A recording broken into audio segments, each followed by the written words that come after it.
రాకసుధాకర్ గారు, అంటే నితీష్ కుమార్ గురించి కొంత చెప్పండి. ఏంటి మరి ఇప్పుడు ఒకవేళ మళ్ళీ ముఖ్యమంత్రిగా ప్రమాణ స్వీకారం చేస్తే పదోసారి ఆయన ముఖ్యమంత్రిగా ప్రమాణ స్వీకారం చేయాల్సి ఉంటుంది, ఐదోసారి ప్రభుత్వంలో ఉండాల్సి ఉంటుంది. నితీష్ కుమార్కి చెప్పండి, ఆయనకు పబ్లిక్కి సంబంధించిన కనెక్టివిటీ గురించి చెప్పండి. రాజకీయ నాయకుడిగా నితీష్ కుమార్ యొక్క రాజకీయ శైలి ఏదైతే ఉందో అది soft leadership, friendly leadership. Narendra Modi leadership కొంత ఫ్రెండ్లీ లీడర్షిప్ ఉన్నప్పటికీ కూడా కొంత డామినేషన్, ఆధిపత్యం ఉన్నట్టుగా అనిపిస్తుంది. ముఖ్యంగా నిర్ణయాత్మకంగా వ్యవహరిస్తున్నట్టు కనిపిస్తుంది. కానీ నితీష్ కుమార్ది చాలా ఫ్రెండ్లీగా ఉంటుంది ఆయన ఓవరాల్ వ్యవహార శైలి. తేజస్వి యాదవ్, లాలూ ప్రసాద్ యాదవ్ల శైలికి పూర్తి భిన్నమైనటువంటి శైలి. ఆ గత 20 సంవత్సరాలు అంతకు ముందు ఆయన 2 సార్లు కేంద్రంలో మంత్రిగా పనిచేశారు, ఎంపీగా చాలా కాలం ఉన్నారు. ఆయన మీద అవినీతి ఆరోపణలు లేవు. ఆయన పార్టీలు మారి ఉండవచ్చును, ఆర్జేడీతో చేతులు కలిపి ఉండవచ్చును, బీజేపీతో చేతులు కలిపి ఉండవచ్చును. కానీ వ్యక్తిగతంగా ఆయన రాజకీయ జీవితంలో అవినీతి ఆరోపణలు లేవు. ఇది ఒకటి. రెండవది, ఆయన కుటుంబవాదాన్ని లేకపోతే ఆ తన కుటుంబ సభ్యులే తన తరువాత నాయకత్వ స్థానంలో ఉండాలి అన్నటువంటి భావానికి వ్యతిరేకి. ఆయన కుటుంబం గురించి కూడా ఎవరికి బయట అసలు పెద్దగా తెలియదు. ఈ రెండు నమ్మకాలు, ఈ రెండు రకాలు ఆయన మిగతా రాజకీయ నాయకులకి ఆయనని వేరుగా మనల్ని కనపడేలా చేస్తాయి. దీంతో పాటు మూడవది ఏంటంటే, ఆయన మొదటి నుంచి కూడాను మహిళా పక్షపాతిలాగా ఆయన రాజకీయ వ్యవహారం ఉంటుంది. ఎన్టీ రామారావు వచ్చిన తర్వాత మహిళలకు ఆస్తి హక్కు కల్పించడము, ప్రొహిబిషన్ తేవడము, ఈ రకంగా అన్నగారు ఇమేజ్ ఏదైతే ఎన్టీ రామారావుకి వచ్చిందో దాదాపుగా అలాంటి ఇమేజ్ నితీష్ కుమార్ది కూడా. ఆయన 2010లో మొట్టమొదటిసారి ముఖ్యమంత్రి కాగానే స్కూలుకు వెళ్ళే ఆడపిల్లలకు సైకిళ్ళు పంపిణీ చేశారు. మన అవిభక్త ఆంధ్రప్రదేశ్లో కూడా ఆ స్కీమ్ని మనము తీసుకొచ్చారు చంద్రబాబు నాయుడు ఉన్నప్పుడు. కానీ తెలుగుదేశం కార్యకర్తలకు ఎక్కువగా దానివల్ల లాభం జరగడము, పార్టీ కార్యకర్తలకు బెనిఫిట్ జరగడం అలా జరిగింది. నితీష్ కుమార్ విషయంలో అలా జరగలేదు. సర్వీస్, ఒక స్కీమ్ యొక్క డెలివరీ చాలా సమర్థవంతంగా ఉండేలాగా ఆయన చేయటము, మహిళలకు ప్రాహిబిషన్ తీసుకుని రావడం వల్ల మద్య నిషేధం పూర్తి సక్సెస్ఫుల్గా అమలు అవుతుందా అంటే వేరే విషయం. కానీ మహిళలకు ఇంట్లో భర్త చేతిలో తన్నులు తినడము, ఇంట్లో కుటుంబ కలహాలు ఇవి బాగా తగ్గినాయి. కాబట్టి మహిళల్లో నితీష్ కుమార్ పట్ల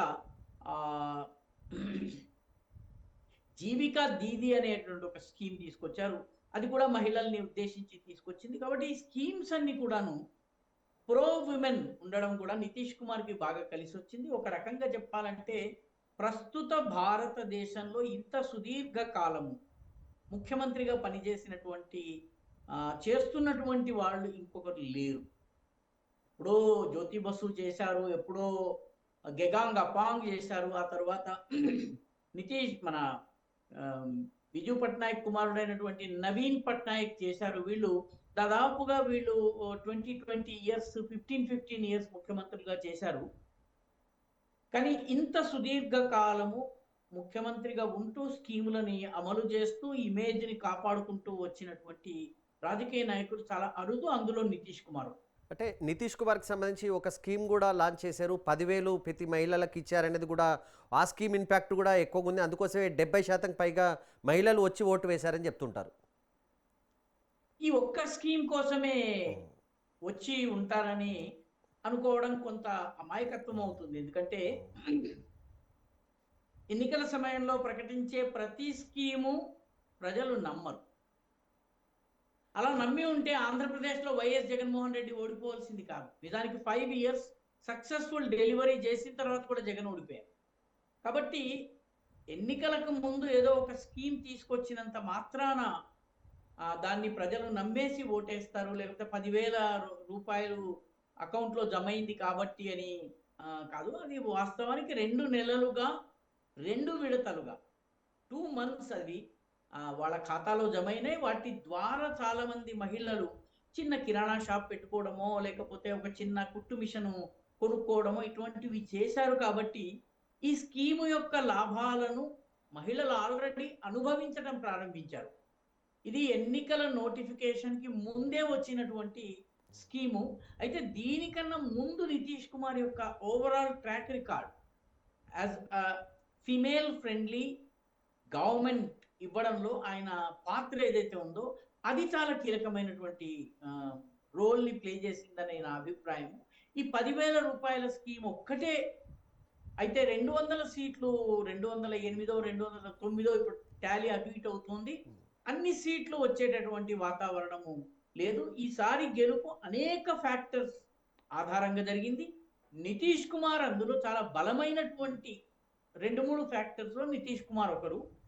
ఆయన pro female, pro women schemes ఏవైతే ఉన్నాయో వాటి పాత్ర ఉంది. అయితే ఈ ఒక్క స్కీము వల్లనే పరిస్థితి మొత్తం మారింది అని అనుకోవడానికి వీల్లేదు. ఎందుకంటే ఆయన 2010లో సైకిల్ ఇవ్వగా మహిళలకి తీసుకున్నటువంటి మహిళలు ఈరోజు గృహిణులు, 25-30 సంవత్సరాలు వయసు ఉన్నటువంటి గృహిణులు. కాబట్టి అప్పుడు ఇచ్చినటువంటి సైకిల్, దానివల్ల పొందినటువంటి లబ్ధి ఇవన్నీ గుర్తుంటాయి. వీటితో పాటు ఈ 10,000 కూడాను అది ఎన్నికలకు ముందే అమలు చేసినటువంటి స్కీమ్ అండి. లాలూ ప్రసాద్ యాదవ్ కుమారుడు తేజస్వి అయితే ఇంటింటికి ఉద్యోగం ఇస్తానని ప్రజలు ఎందుకు నమ్మలేదు? కాబట్టి స్కీముని అనౌన్స్ చేయడమే కాదు, స్కీముని ఇంప్లిమెంట్ చేసే చిత్తశుద్ధి ఈ నాయకుడికి ఉంది అని ప్రజలు నమ్మాలి. అప్పుడు మాత్రమే విజయం సాధించగలరు.